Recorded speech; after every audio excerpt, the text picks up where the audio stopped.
Yan. Kukuha siya ng tanglad. Ilagay natin sa chicken.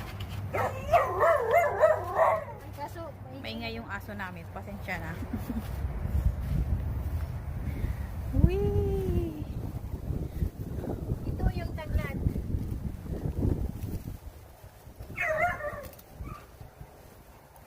Kiday, push mo yan. Careful ka lang ah. Baka manumin kamay mo sa Isa lang siguro. Pwede na. tapa. Laki ng tanglad ko.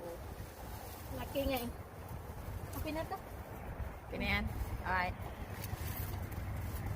Panglagay lang naman to sa chicken. Masarap kasi yung lasa, mapangutong tanglad. Pakita mo yung okra mo, tsaka yung madami pang chicken. Yun. Tapos, yung chicken na, Madami pang chicken. yung chicken doon, oh. Tawag dito, oh. Papakainin ko pa sila, hindi ko pa sila napakain. Right there.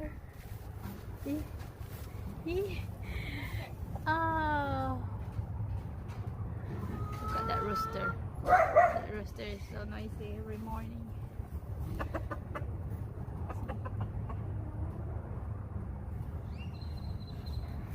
Say hi, Chiki Chiki.